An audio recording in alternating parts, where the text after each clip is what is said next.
Hi, everyone. Welcome to Disruptive Technologists' first 2022 webinar. We're excited to have our members and followers hanging with us. Today, we'll be talking about chatbots and real AI humans. Is the technology up to the hype? We're going to have our first chatbot panelist on hand, which Oliver, our Disruptive Technologist moderator, who's also an AI expert, will introduce. And you can see Sarah. Like I said, she's in South Korea. But she is a Mexican American. And meantime, I want to remind you we have giveaways, 2 amazing books by Rebecca Costa, and also 2-day passes to Ginger Dwally's Upflex international offices for 2-day work passes for 2-day work days in an office anywhere in the world. Just simply email your name, title, company, and email address to us at info@disruptivetechnologists with an S. Or you can message me on the Disruptive Technologists meetup site. I'm the founder and publisher for Disruptive Technologists, and you'll be put into the lottery and notified within 7 days. Some of our past winners from the last webinar that we had on quantum computing, we still haven't sent some of the prizes, but we'll be doing that plus the prizes from today. We'll be sending those next week. And I want to tell you, our webinars are so quick. We often are not able to answer all of our questions, all the attendees' questions. So please feel free to ask questions in the chat box during the webinar. And if there's not answered here tonight, we'll answer them in the fireside chat next week, which I will be posting the new fireside chat meetup tomorrow online. It's not there yet because I didn't want to mix people up. And I just want to thank our sponsors, Esther Dyson and her Wellville group, Ramona Wright and her Wright Communications Group, Jeff Paul and Zeotag, and Jabril Benestrin and his Triana Group. And now I give you Oliver, our moderator. Hello and welcome to another Disruptive Technologists. And today we're going to be talking about chatbots. Before I introduce the panel, let's have some words from Sarah. So she's coming to us, and normally we have a human panelists, so we thought we'd change things up a little bit. Sarah, welcome. It's very nice to meet you. Yes, do you want to introduce yourself and start with the first question? Hi, this is John from Deepbrain AI. I'm also from South Korea. I did prepare some question and answers with Sarah. I'll be asking questions and Sarah will be answering. So, hi, Sarah. My first question towards you is, how do chatbots move beyond the written script? So, Sarah, could you answer? I think I am the answer to this question. So far, consumers communicated with chatbots in the form of written scripts. But recently, tech startups like Deepbrain are introducing new technology, where consumers can get the same experience as if they are talking to a real person. With video synthesis technology and an enormous amount of effort that the team has put in year-end, now I can answer to all sorts of questions to millions of people who need help. Thank you. Now, the second question will be, how do we get truly personal bot conversations? I am still not ready to have a perfect personal conversation. This same is true with all the other chatbots that are out in the world. But I can be a big help in any customer-facing environment. I can be a shop assistant, a bank teller, and even a insurer. To give a more genuine answer, chatbots must learn new things and think for themselves. Our service is not a service that learns and answers by itself, but works by composing the largest possible scenarios. According to the service properties, real-time conversation with people is possible.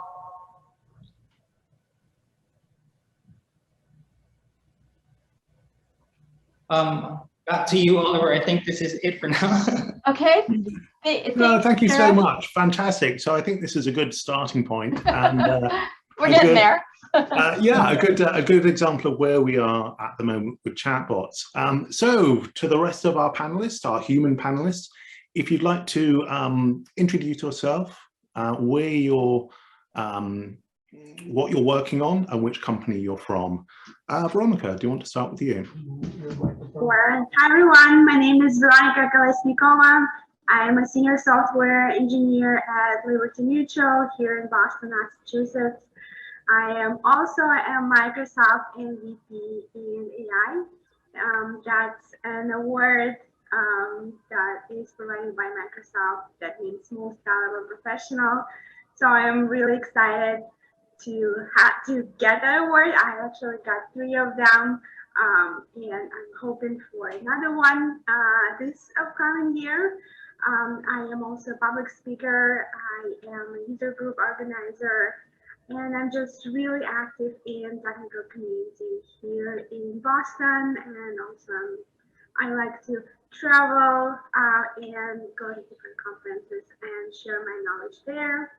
And also have some hobbies. I love traveling again. That's both my hobby and part of my public speaking career, so-called. Also, I like dancing, and I like working out, exercising, and doing yoga. Fantastic, thank you. John, do you want to give a quick introduction? Hi, my name is John Simon. Yeah, Sarah is being tuned right there. So, anyways, I'm John. I work for Deepbrain AI. We're a company with a solution regarding AI human, which many people call virtual avatar these days. I'm a strategic planning manager there. I hope to introduce as much of our solution as possible today. I hope to talk to you guys anytime, anywhere. So feel free to ask me kind of questions. Fantastic, thank you. And Chris. Hi everyone, thanks for having me. Great to be here. I'm Chris Duffey. I'm from Adobe, oversee our strategic development partnerships with content creators and agencies, specifically around designing exceptional digital experiences. And so an underlying foundation, of course, to that is intelligence, whether it be for creative intelligence, experience intelligence, or content intelligence. And that's where we surface opportunities for artificial intelligence across our applications, services, and APIs. As a passion project, somewhat of an experiment, a couple of years ago, wrote a book called Superhuman Innovation about artificial intelligence, but didn't want to stop there, actually used AI as a chatbot to be a co-author for the book. So I had a conversation with AI about AI.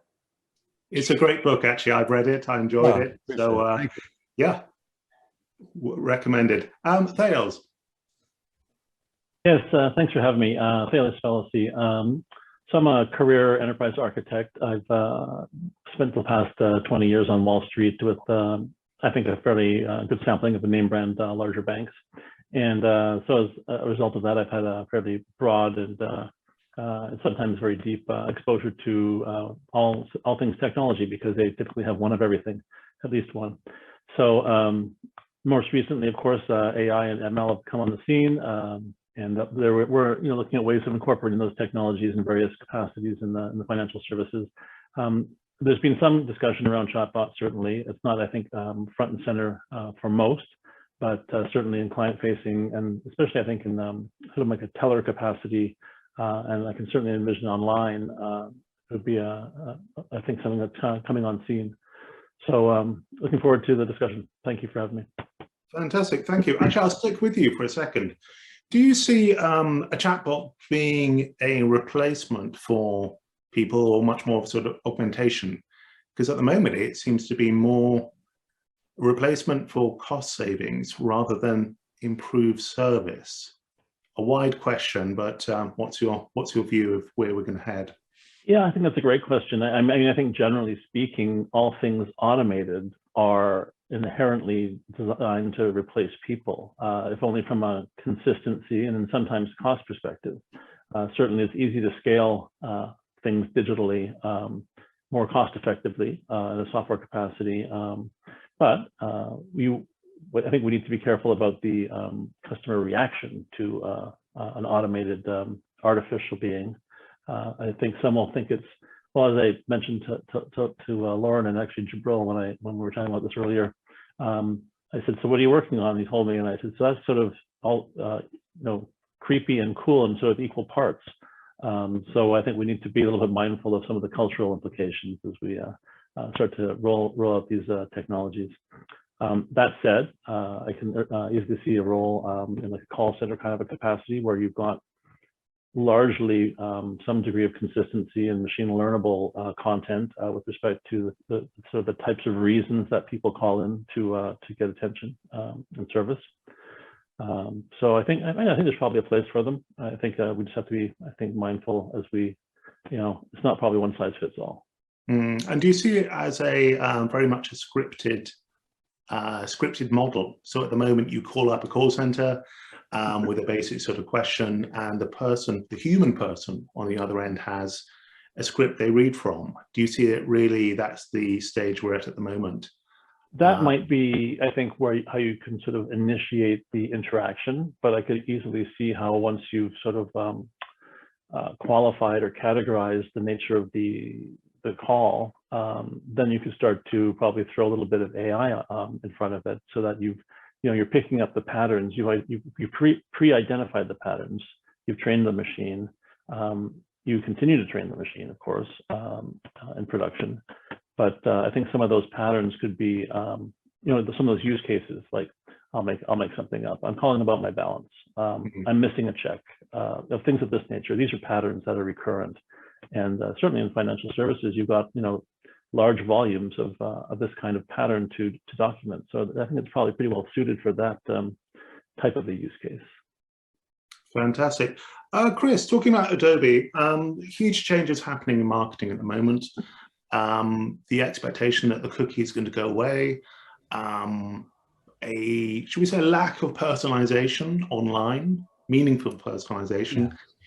Do you think chatbots are the answer? I mean, are you seeing this is the kind of way forward?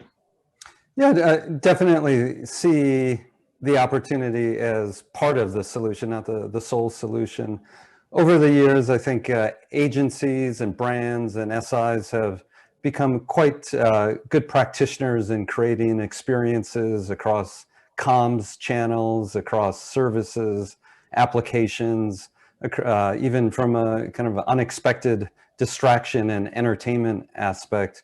And I think across all of those, the customer expectation for great experiences just continues. And part of that is the need for personalization. And of course, there's walking this line of how to deliver empathetic or mindful experiences. And that's where I think AI, ML can really come in and understand the persona, the mindset of the customer in real time, and deliver kind of meaningful experiences, and maybe sometimes unexpected experiences that are a little outside of the expected realm of that persona.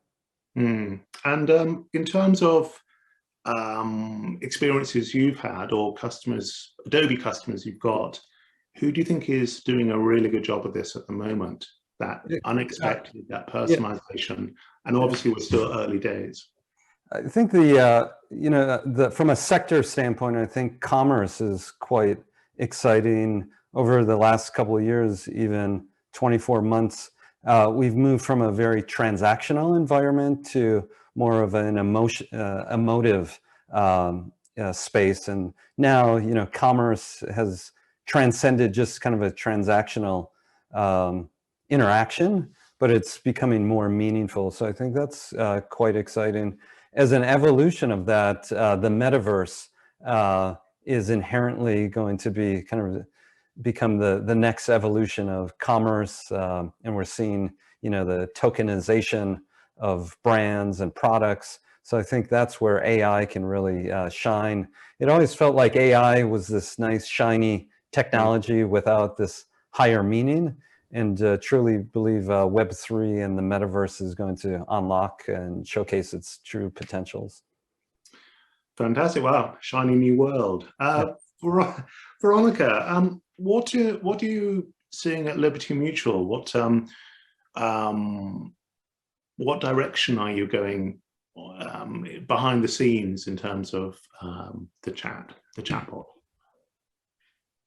So unfortunately, I can't provide any examples from our AI capabilities that other teams are building, since I'm not directly in the AI team. I am more working with the web offerings at Liberty Mutual. I know we are, by we I mean Liberty Mutual, they are investing a lot of money into machine learning, since lots of data is coming through different channels, and I know they're building chatbots, automating some processes, and obviously analyzing data and using it in machine learning models to improve customer service and improve the offering. So when, in a more sort of general sense, when you talk about customer service, what are you hearing is the most important thing inside the company? Is there a particular focus on time or quality or that personal connection? I think it's everything. If you saw the marketing campaigns from Liberty Mutual, I know I'm not a marketing specialist, but I really enjoy all those sometimes annoying but always funny commercials from Liberty Mutual. I think lots of them are really personal. Some people recognize themselves in them, or they just have a little fun watching them. So I think that's what makes a company memorable. Always personal attention, and I think everything that you actually mentioned is important. It should be right on time. People want to know that they can rely on the service, they can rely on the company to actually achieve their goals on time or fix their issues on time. That's important, and making it just fun, personable, and make it for everyone. That's important. Fantastic. John, where are you seeing that Sarah is going to be most useful, or sort of change the conversation, change how we talk? What's the most exciting thing, do you think? Well, there are many kind of use cases that we think that Sarah and what we call AI human can be implemented to. Before I start, I did prepare one more question with Sarah, so I'll ask that question, and then I'll follow up on the answer. So I'll ask Sarah, what will professional bots be, where will the professional bot be used for, is my question. And then Sarah.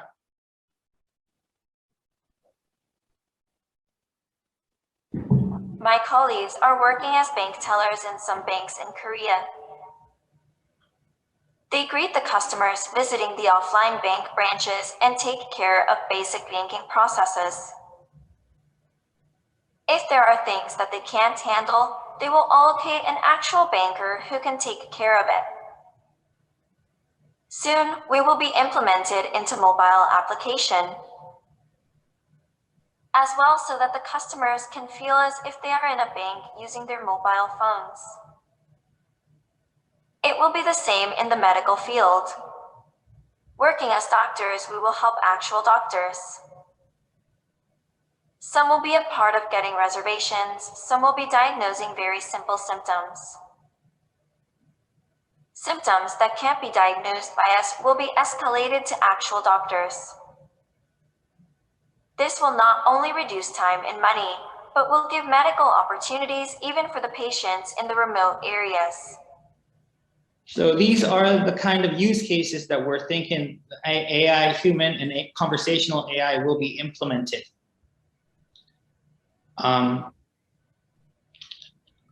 Well, we actually do have lots of use cases. AI human is already commercialized. We have case in Korea with NBN, a broadcasting company, and we made a famous anchor into an AI. She's giving out news to the public every day, including the breaking news as well. So anytime. Is this still as a scripted question and response type of bot? Yes, currently it's still a scripted bot. So the reason that we're currently putting our do you hear me? Yes, yes. The reason that AI Human is currently implemented in banks and other retail areas is because the scenario can be scripted. As you guys mentioned earlier, the customer services, there are certain scenarios that it's being needed to be replied to. So these are some use cases that we're currently working on. John, does the anchor get a royalty for use of the image in perpetuity? The AI models that we're making is based on real people. So we give them portrait rights for us to use them in business use cases. And for some cases, clients can also bring their own ambassador or any type of employee that they want to make it as an AI. So yes, there will be some portrait rights that needs to be taken care of, but yes, we're good to go with business use cases. Fantastic. Question for Thales and Chris. Because you're working in different industries, it'd be interesting to see where you think the bottleneck for chatbots is at the moment. Is it the underlying technology? Is it application to data? Or is it really the sort of application of the end result? Obviously, you're in different worlds. It'd be kind of interesting to hear your views on this. Sure. Happy to jump in on this one. Yeah, I think it might be change management mindset. You know, for the most part, as we've seen here, and there's a number of other great services, APIs available from a technical standpoint. It's really finding the meaningful use cases that feel authentic to the brand and the company, that feel like it's now the biggest barrier to the marketplace. On the flip side, I think there might be a mindset acceptance slight hurdle that I think the customer will have to kind of have a better understanding of what it's like to deal with a virtual human. You know, I've seen some early use cases where once it was identified as a virtual human, the engagement time just went off the charts. But when it wasn't, there was a sense of uncanny valley, and there was an awkwardness, and it didn't achieve good results. So I think on both sides, you know, it might be the human element in terms of change management, and then on the customer side, the human adoption mindset. Thank you. What are you seeing in Wall Street? I mean, it's a very different field, but some of the same data, and in some respects, richer data. What do you think? Is it the same sort of issues? Oh, I'm just thinking through the sort of the most likely use cases for the deployment of this kind of a model, and I think that we've probably converged on the customer sort of service capability. You know, I think that, you know, our current or our most recent experience with online or telephone support is really it's a bot, but there's just no imagery with it, right? I mean, it's typically press 1 for this, 2 for that, and then it routes you through a, you know, most likely scenario. That's proven to be in many cases, you know, a frustrating experience. Of course, that's a common experience, and I think that's what we want to get away from is the frustration capacity. Now, if putting a bot-like face in front of someone can help to address that degree of frustration, fantastic. But I think the underlying you know, mission there is to have a positive customer experience. And so, you know, we need things like, Chris, you mentioned, I think it was Chris anyways, earlier, you know, tonal interpretation for mood or either anxiety or frustration or satisfaction. I think that's an important consideration. Well, let's stick on that just for the moment. Sure. At the moment, it seems like it's a sort of one size fits all in terms of voice, personality, and so on. If I speak to a bank or speak to really any chatbot, it makes an awful lot of assumptions about how I want to be spoken to.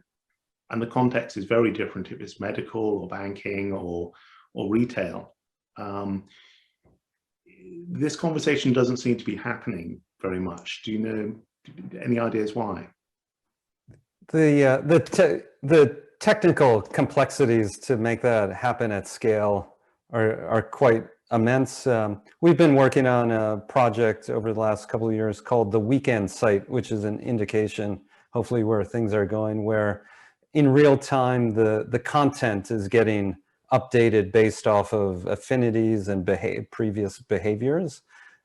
So whether it be a preference to long format content, medium format or short format, and in real time, headlines can adapt from a tonality standpoint or semantic understanding standpoint. So I think definitely a need opportunity. I think that might be a case where the tech from a complexity standpoint is getting, it still has a bit of a ways to go. One question I'd love to, at some point now or later with John along those lines is, it does feel, with every new technology, because of the inertia of the business environment or, behavior, we apply human traits to the technology.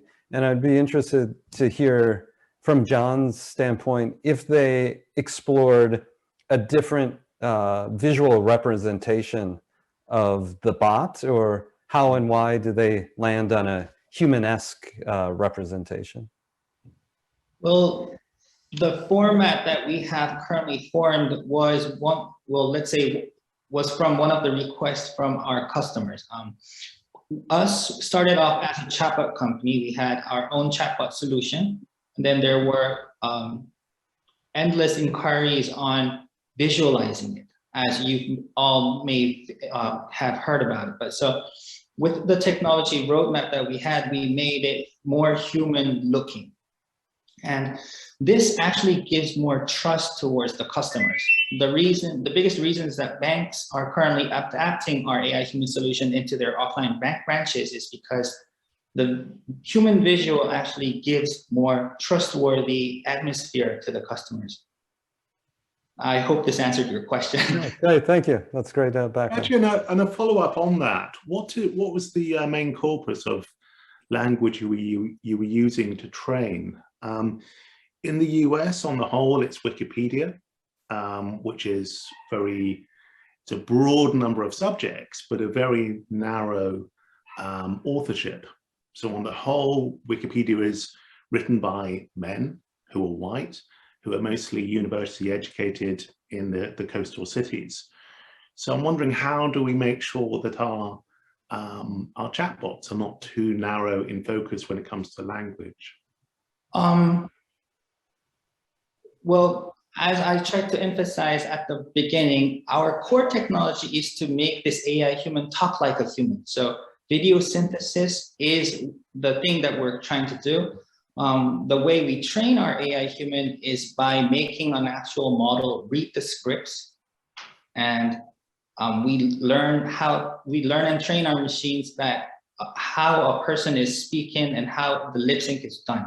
The information that we put within the chatbot is mostly worked with our clients.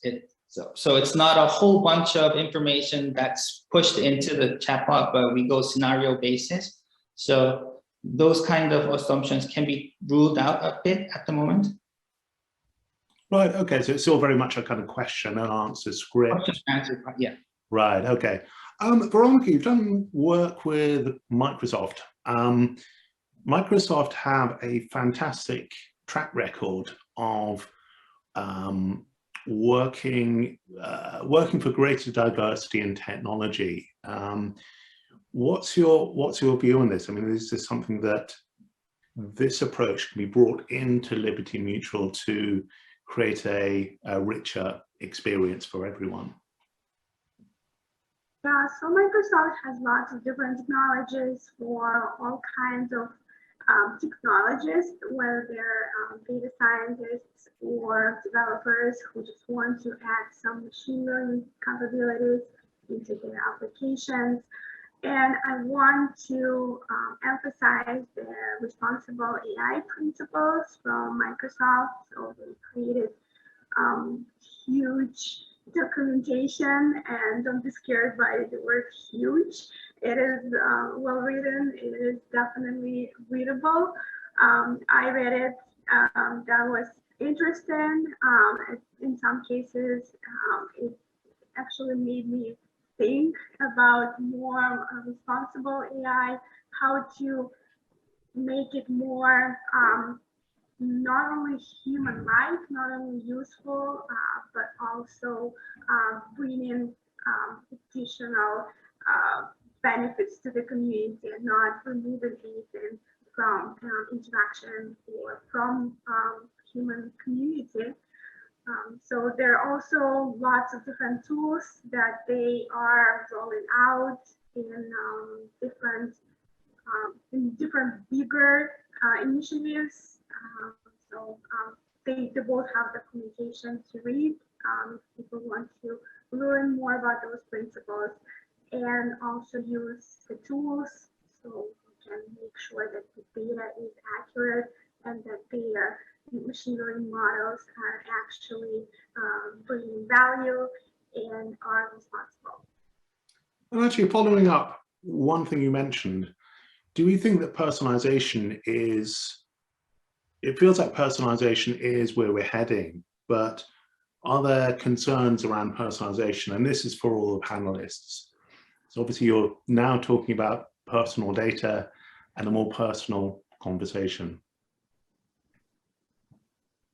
Chris, what do you think Adobe will do here? I mean, it's what are the limits, but what are the, should we say, the ethics or the what's going to be the pushback? Yeah, maybe first thought is a kind of a personal, principle is ultimately it's about, I believe it's about control.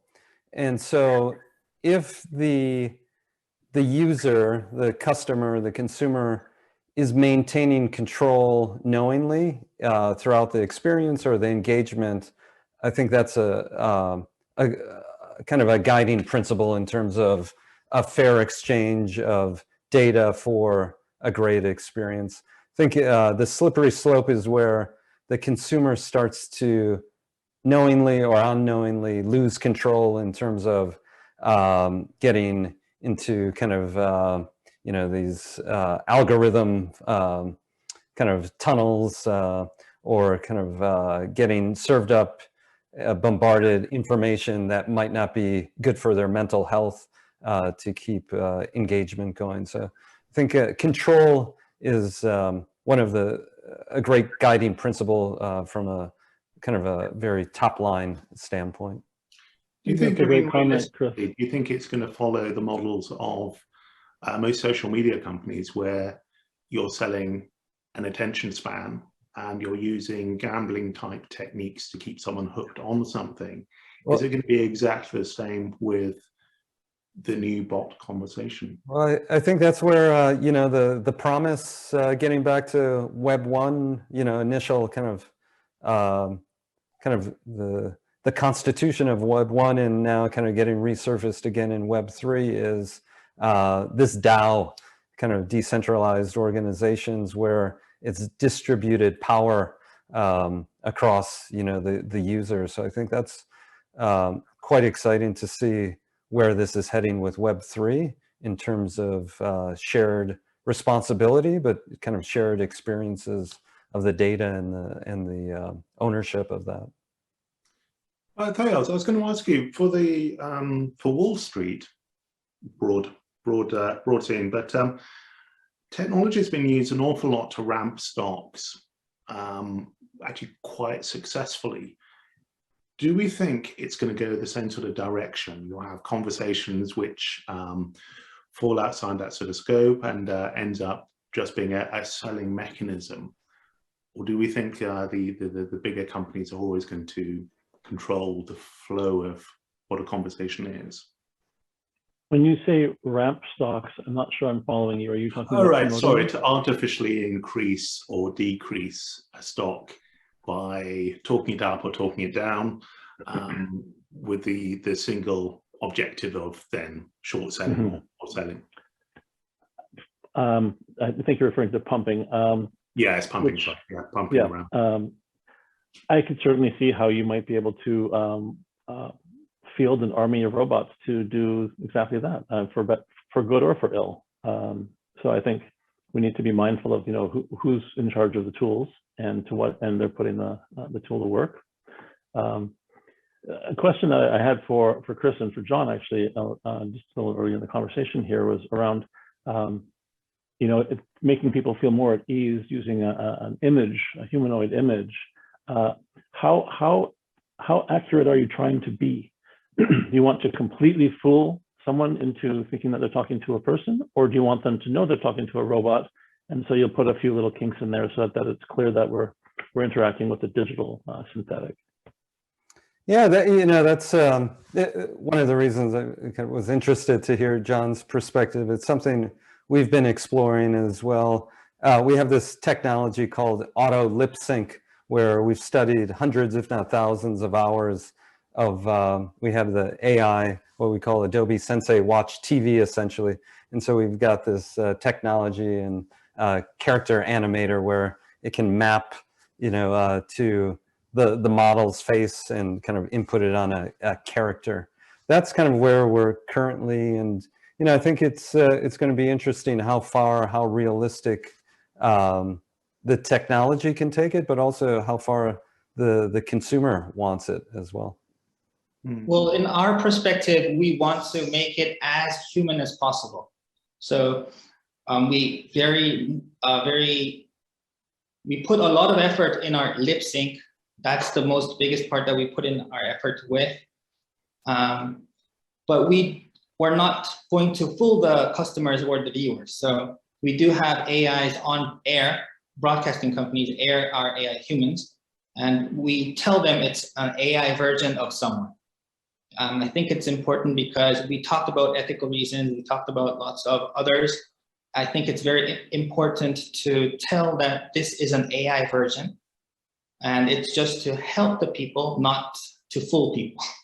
So you have a disclosure, you're proactively disclosing. Yeah. How, you know, Chris, I was just reviewing before we got on the call here, my notes from a little while back. You had a product, Adobe had a product called Voco, where you could basically control the sequence of the spoken word with text control, and the training time at that point was like 5-6 years back, was 20 minutes, and you could train it to do any series of words. And I'm sure you've improved on that. If you add that together with your, you know, your facial alignment to the spoken word, we have a pretty powerful deep fake capability here. Yeah. And I think, you know, obviously, you know, with great power comes great responsibility, and that's great power. And so what's your sort of thinking, this is an open question to the team, around the potential for undermining our belief in what's real. Yeah, or deception. Yeah, thank you for bringing that up. You know, that's a use case, product, feature that makes me quite proud to be part of Adobe. It was launched 4 or 5 years ago. One of the first representations of that type of technology, and Adobe decided not to release it at that time just because of that.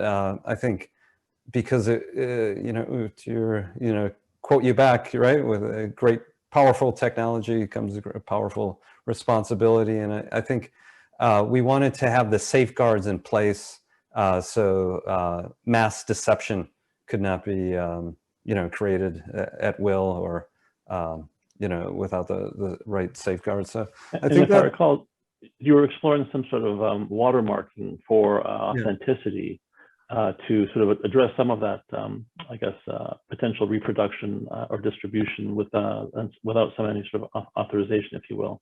Do you have a similar mindset around your facial alignment technology? So we recently, a couple months back at Adobe Max, we launched our content authenticity initiative, and that's in partnership with Twitter and a number of other technology.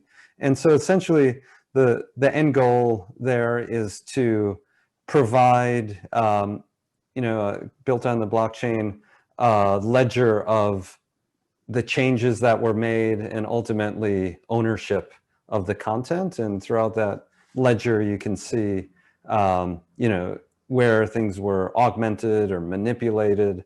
And I think that's a great safeguard in terms of where things could and should go in terms of preventing deception. On the flip side, a more philosophical angle on this is, this reminds me back when, the first iPhone came out and everything was very skeuomorphic, meaning we were bringing the physical representation into a small phone. One of the use cases, if everyone remembers, is that wooden bookcase for the Apple Books, I believe it was called at the time. And so I think, it's a discussion worth having. Are we applying skeuomorphism to AI? And at some point, will it evolve into something else? I don't have a clear answer, perspective fully, but I'd love to hear everyone's thought on, ultimately, what is the best representation of AI in the virtual world? Actually, I'll rephrase your question. Thank you, please. No, fantastic question. So, John, we've had a conversation with Sarah. She's I'm going to say, a prototypical female presenter. Are you getting requests from customers for something that looks quite different? Something which either upends gender or looks partly human? Because you could build any model. Is this a request you're getting, or do you think, and do you think this is a generational thing? In other words, we as a certain age are used to certain people, I don't know, presenting the news. If you had something very different, it would be jarring, but for an earlier generation, it would be quite acceptable. Well, there are some requests towards us to make this visual not less human-like, but it's actually, there are other players who actually have virtual avatars in animated visual or cartoonish look as well. So we tend to focus more on being a real person, but there are certain requests from clients wanting to have an actual, very virtual, futuristic kind of characters as well. But it's not an area that we're currently focusing on. Okay, and what sort of human are you looking at? Do you have an ideal human? And do you think one day each of us will have our ideal human who will talk to us? Do you think we'll end up with that visual personalization? Well, what I hope to see in the future is to have our avatars looking like us. So one time when I wasn't in Deepbrain AI, I had a wanted need to have my game character looking just like me, but it's impossible at the moment. I'm not sure if you guys are familiar with a game called GTA 5.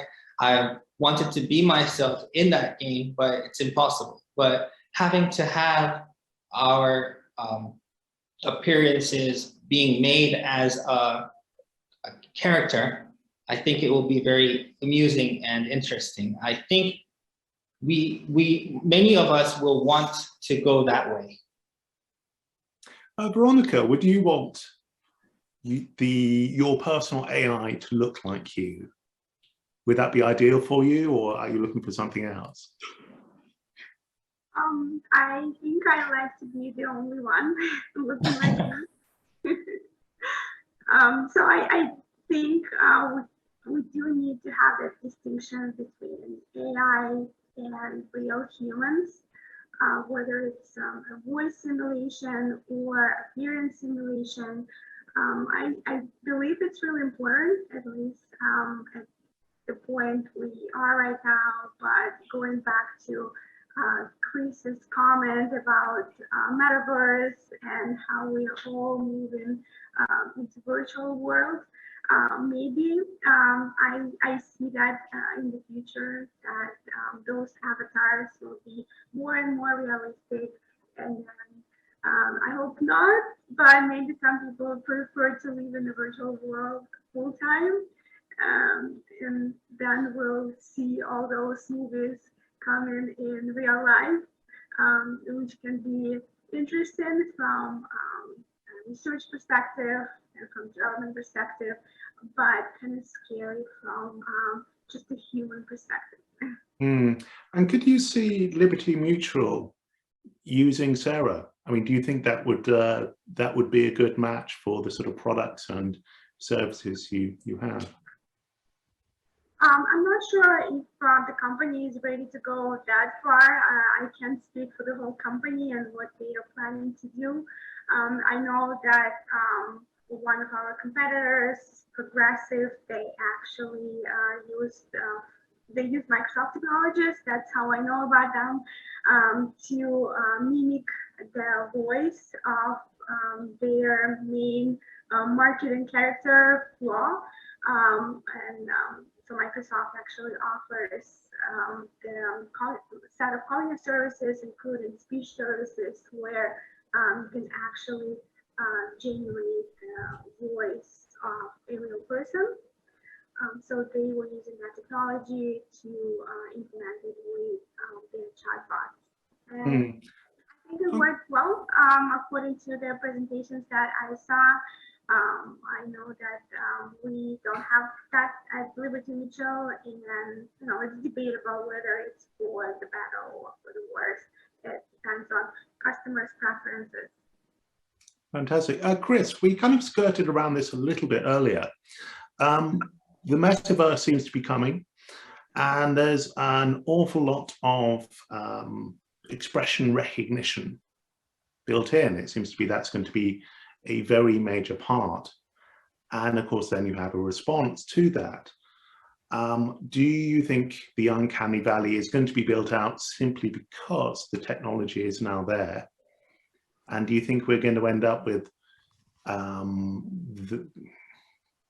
wondering what direction this is going to take? Yeah, I think one early indication is NFTs, the kind of aesthetic representation of NFTs and everything from 8-bit, representation to hyper real. So I think the aesthetic, direction is still pretty vast. And, I like what everyone's chatting about.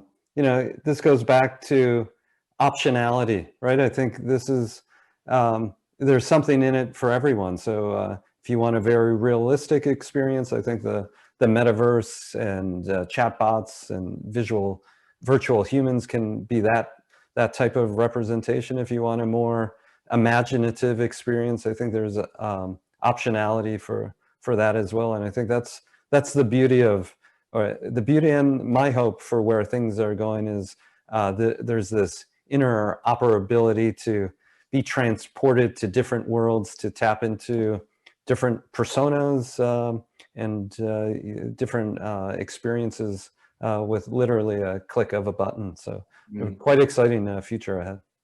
And actually, what sort of chatbot would you want? Do you want something very realistic, or do you prefer something more lo-fi or cartoony, or what speaks to you? Yeah, when I was writing the book with, for all intensive purposes, it was a tapestry of different APIs, but a chatbot. I appreciated the unexpected kind of almost flaws. I was playing around with humor quite often. How do you codify humor? And some of the jokes just fell flat, and they were the funniest jokes. And I don't think you can find a pattern in that, but I think I prefer things that are unexpected, much like the real world is delight me with unexpected engagement. So that would be my hope. Thales, what do you think? Is there space for the joke on Wall Street? Is there space for that human quirk or the unexpected, or do you think it's something more, should we call it professional or polished? Where do you think we might head? Great question. You know, I think such a big part of what Wall Street does is really around client relationship management. And so I think everyone appreciates a high touch. Well, I shouldn't say everyone, but I think many appreciate a high touch experience for important matters. For the mundane, you know, less so. I think that there's less criticality there, but I think for important, you know, material decisions, high touch is probably preferred. So I think, you know, I think there's probably a threshold beyond which you want to limit your interaction with the synth, if you will, for that high touch experience. But, you know, the future is unwritten. Is there something, you know, as I'm sitting here, do you prefer something more realistic, or are you sort of open to different things? Me personally? I think I'd like to know what I'm interacting with, and so I was just going to say, as I'm sitting here watching the screen, the only way I can tell that none of you are bots is because we're not standing in front of a nice pink screen. But if I look at the fidelity of the graphics that are being represented and the incremental changes to the face as we speak and our eye movement, you know, Sarah's doing a great job. Fantastic. John, if you said we couldn't have a bot version of you yet, I would like to see it. I know you would like to see it. How far off do you think we are? Because it's a case of mapping your face and your expression. It's just a matter of me not having my bot myself, but we have the ability to create my bot. So the technology is there. Deepbrain AI can get a real person into their studio, make them read like 1,000 sentences, and then if we merge machine learning with it, I can get an AI human version of myself at the moment. Fantastic. Well, I think we'd all kind of quite like that secretly. I certainly would.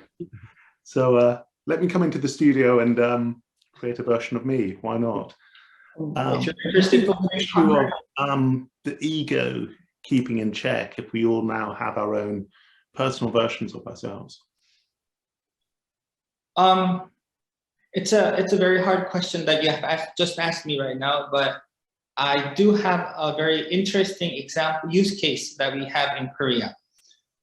This March, there will be a presidential election.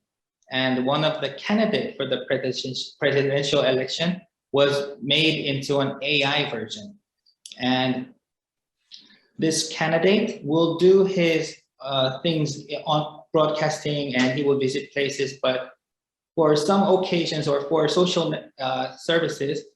networking services, he will have this AI bot do his PR for him. And he is getting the most out of it at the moment. So I think this is a very good use case that I can elaborate to you now. Fantastic. Veronica, would you vote for a bot, do you think? I'm not sure. I think well, it's typically not voting for a bot. It's a actual candidates right there. He's just using AI.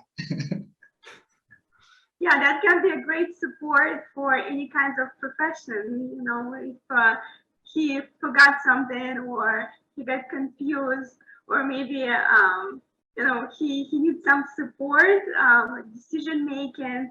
AI is capable of providing that decision making support, and also has access to a wide variety of data, so that candidate probably doesn't need to remember tons and tons of information, and everyone can be sure that the information is accurate and he's not just making it up. Hey, Oliver, can I butt in? Absolutely. So John, if we have Sarah back in 6 months, Will she be ready for attendees to ask her questions? Within 6 months, I hope so, and our current schedule is so, but let's see. Fantastic. Well, let's do that. We'll have version 2 of Chatbots, see how we've evolved, see where things are heading. Any last thoughts from the panelists? Where do you think, what type of chatbot would you like personally?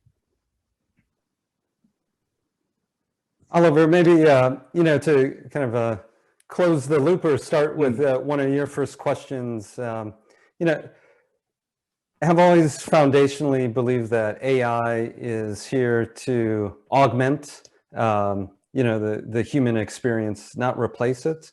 So, you know, that would be my hope, and kind of, you know, parting words would be that perspective of AI is not a replacement for humanity, but here to kind of up-level us to do higher level thinking, and those remedial kind of repetitive tasks. Those are great, you know, use cases for AI across the board of the different technologies.